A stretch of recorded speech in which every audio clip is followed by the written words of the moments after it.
శ్రీమాత్రే నమ. జయ గురు దత్తాత్రేయ నమ. ఈ వీడియోలో మనం మార్చి 30 నుంచి ఏప్రిల్ 5వ తారీఖు మధ్యలో జరిగే వార ఫలాలు పరిశీలించినప్పుడు మిథున రాశి వారికి ప్రారంభంలో 3 రోజులు అంటే 30, 31, 1వ తారీఖులో రాశి అందే సంచరిస్తున్నటువంటి కుజుడు చాలా ఆందోళనకి గురి చేసే అవకాశం ఉంటుంది. సో ఏదైనా వచ్చిన అవకాశాలని మనం ఏ విధంగా ఉపయోగించుకోవాలి, ఏ విధంగా మన యొక్క ఫ్యూచర్ ప్లాన్ చేసుకోవాలి అన్న తర్జన భర్జనలు ఎక్కువగా ఉంటాయి. బట్ ఏదో విధమైనటువంటి మానసిక ఒత్తిడి, స్ట్రెస్సు ఎక్కువగా ఇబ్బంది పడుతుంటుంది.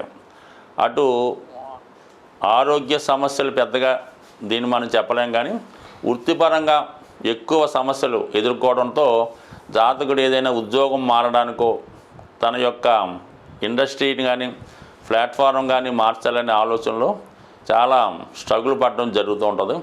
అయితే ఇంచుమించుగా మనకి 2వ తారీఖు మిడ్ నైట్ ఎప్పుడు 3వ తారీఖున ఈ కుజుడు ధనస్థానంలోకి ప్రవేశించడంతో చాలా సమస్యలకి పరిష్కారం దొరుకుతుంది.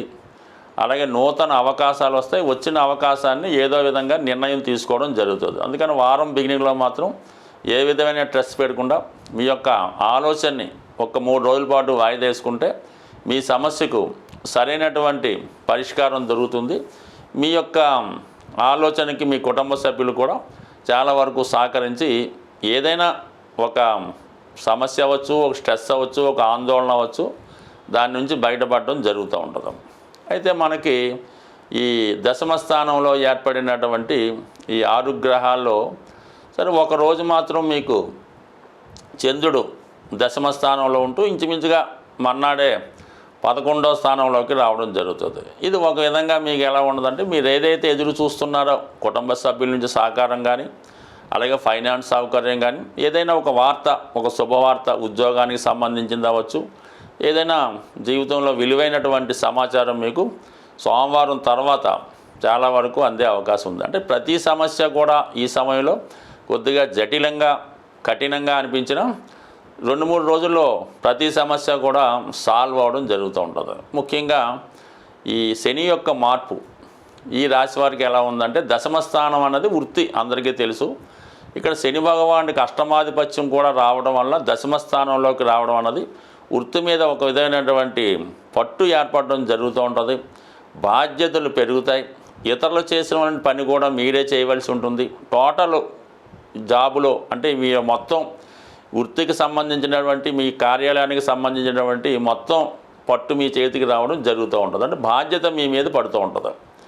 దానికి అదనంగా ఇంప్రూవ్మెంట్ కూడా ఉంటుంది. బట్ అది కొంత ఇబ్బంది. అంటే మిథున రాశి వారు, మిథున లగ్నం వారు ఎలా ఉంటుందంటే ఫ్రీగా సర్వీస్ చేసుకుంటూ, జాబ్ చేసుకుంటూ, ఆడతా పాడతా ఉండే ఉద్దేశం ఉంటుంది.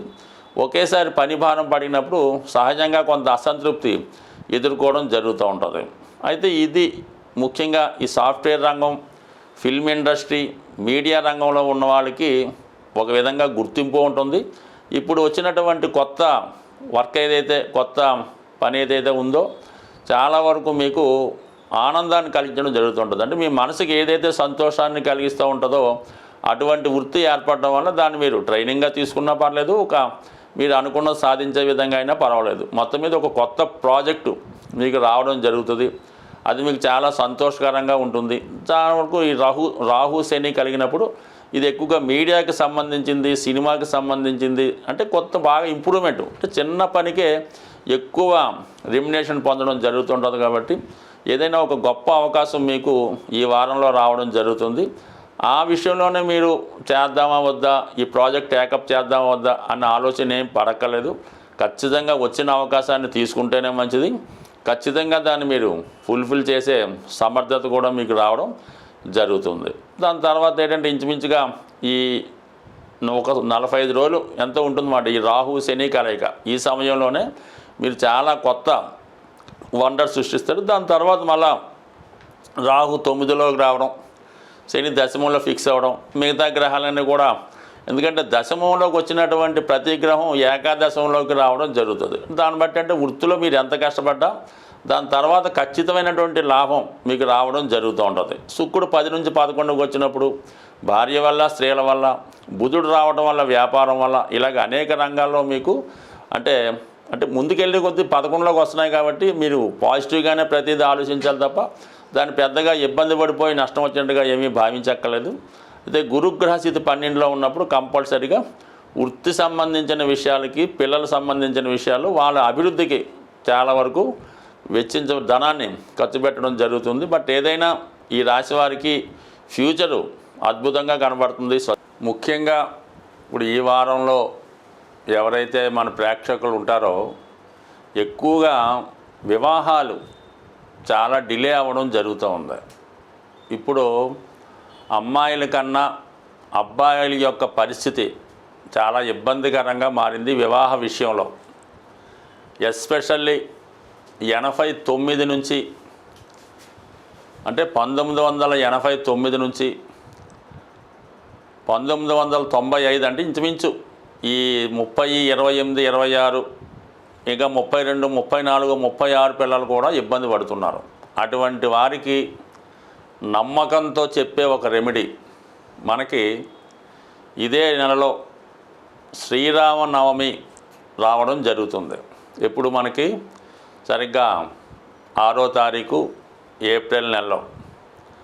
ఇప్పుడు ఏం చేయాలంటే మీరు ఎవరైతే తల్లిదండ్రులు ఉన్నారో వారు ఈ శ్రీరామ కళ్యాణం జరిగే చోట మీరు కూడా కన్యాదాతగానో అటు అమ్మాయి తరపు పాల్గొని విధి విధానంగా కళ్యాణం జరిగే చోట మీరు పాల్గొండి.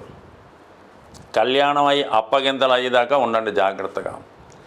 ఏదైతే తలంబరాలు పోస్తారో, ఈ ముత్యాల తలంబరాలో ఏ తలంబరాలు పోస్తారు కదా, అంటే మంచిగా పోస్తారు, అవి కొద్దిగా తెచ్చుకొని అవి మీరు ఇంటికి వచ్చి మీ అబ్బాయి కళ్యాణం అయినట్టుగానే భావించండి. అంటే మీరు శ్రీరాముల వారు కళ్యాణం చేశారు కాబట్టి మీరు మీ అబ్బాయి పెళ్ళి చేశామనే భావించి ఆ అక్షంతలు మీ అబ్బాయి తల మీద, అంటే అప్పటికి మీ ఓడి చాలా చక్కగా స్నానం చేసి చక్కగా మంచి వస్త్రాలతో ఉండి చక్కగా తల మీద అమ్మాయికైనా పర్లేదు అబ్బాయికైనా పర్లేదు ఈ విధంగా అక్షంతలు వేసే కార్యక్రమం చేయండి.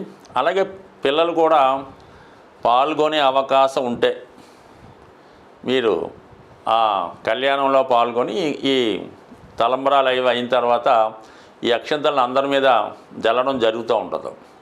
సో ఆ విధంగా మీరు ఆ తలంబరాలు మీ తల మీద పడే విధంగా చేసుకోవడం వల్ల కూడా కంపల్సరీగా మళ్ళీ శ్రీరామనవమి వచ్చే లోపల 100% కళ్యాణం జరుగుతుంది.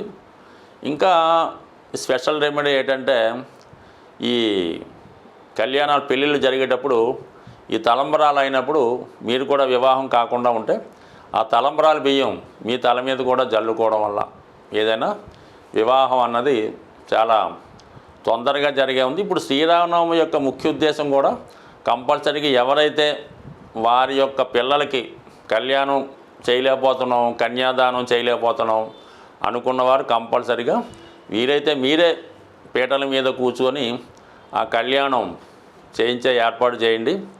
ఇంక ఏది అవకాశం లేనివారు మరి టీవీలో ప్రత్యక్ష ప్రసారం అవుతున్నటువంటి మరి భద్రాచలంలో జరిగే కళ్యాణాన్ని చక్కగా వీక్షించి ఆ వివాహం ఏదో మీకే జరుగుతున్నట్టు భావించాలి. మీరు సీతమ్మో రాముడు ఏదన్నా అనుకోండి, మీకు జరిగినట్టుగా భావించి అందులో ఇన్వాల్వ్మెంట్ అవ్వండి. ఏదైనా ఒక అనుభవం, ఒక అనుభూతి మిమ్మల్ని కంపల్సరీగా పెళ్లిపీటల వరకు తీసుకెళ్ళే అవకాశం ఉంటుంది. సాంప్రదాయంగా చెప్పే ఈ చిన్నపాటి రెమెడీ పాటిస్తూ ఖచ్చితంగా మీరు కళ్యాణవంతులై ఉంటారని ఆశిస్తూ స్వస్తి.